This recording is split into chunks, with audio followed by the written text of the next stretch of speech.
Rebonjour. Lavé, propre, reposé. Eh ben dis donc, quel trek, quelle journée. C'était le bon jour pour le faire, ce trek. C'était juste génial, un super moment que j'ai passé. J'ai pu enfin voir ces paysages de mes propres yeux. Et clairement, il faut le faire. C'est un des plus beaux treks de Nouvelle-Zélande, si ce n'est le plus beau. Et vous ne pouvez pas passer à côté de celui-ci, malgré qu'il y a beaucoup de monde. Je vais vous donner quelques infos après. Le trek a duré pour moi 7 heures. Donc quand tu vois, t'en profites un petit peu. Le premier trek avait duré 4 heures parce qu'on avait tracé avec Julien. Mais là, j'étais tout seul, donc j'ai pu faire des photos, j'ai profité, je me suis posé plusieurs fois. Moi, j'ai quelques infos à te donner, si cette vidéo, j'espère, te donne envie, pour bien te préparer sur ce trek. La première chose, c'est des bonnes chaussures de marche. J'ai vu des gens qui étaient en basket, voire même en sandales. Évite, tu vois, je me vois avoir une paire de chaussures type trail comme moi j'ai, c'est-à-dire tige basse, ce sera beaucoup plus confortable et moins lourd. Deux, au niveau des vêtements, prendre deux types de vêtements. Un coupe-vent, parce qu'aujourd'hui il a fait beau, il n'y a pas eu trop de vent, mais quand tu sais pas ce qui peut arriver, il faut un coupe-vent. S'il fait aussi protection contre la pluie, c'est un plus. Une polaire au début parce que le matin tu pars assez tôt de ton hôtel, il est 6h30, 7h, donc une polaire ça vaut le coup. Et après, sur le trek, si tu commences à avoir chaud, un vêtement plus léger que tu pourras combiner avec le coupe-vent.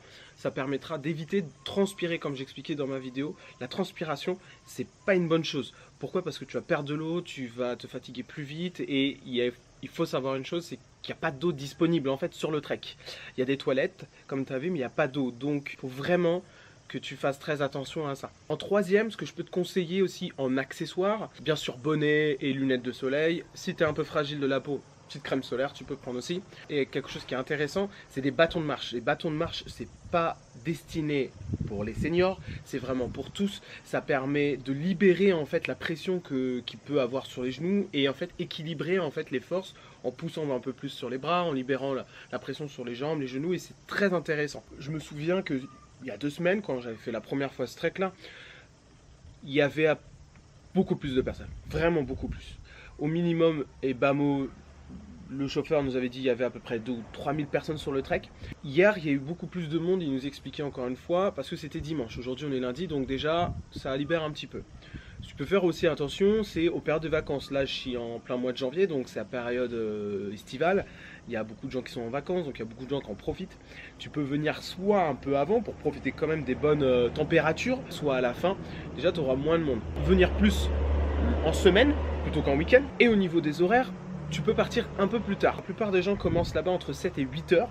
Si tu commençais vers 8h30, 9h, déjà tu auras un peu moins de monde sur le chemin et ça aussi c'est pas désagréable. Fais très attention au temps que tu vas mettre. Pourquoi? Parce que les navettes, elles partent. Et en fait, sur mon précédent hôtel, il y avait 3 navettes. Il y en avait une à 13h, à 15h et à 16h30. Ici, il n'y en avait que 2. Donc si tu loupes ta navette, pars sans toi. Il y a des gens qui se posent des questions sur la condition physique. C'est dur, mais ça va aussi. C'est pas non plus le plus dur. J'ai fait plus dur en trek. Il y a 2 parties qui sont un peu plus physiques. La vraie montée après Soda Spring et après la descente. Donc là, c'est vraiment les 2 parties, on va dire, les plus physiques. Mais il n'y a pas besoin d'être un méga sportif. Il y a des gens que j'ai vus sur le chemin, ils galéraient beaucoup plus, mais ils ont fini. Je les ai vus à la fin et ils ont fini.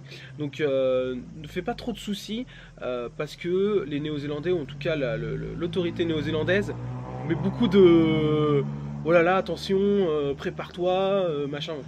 Ok. Et surtout la météo. Si la météo vous dit qu'il va faire moche, ou prévoit de la pluie, n'y allez pas.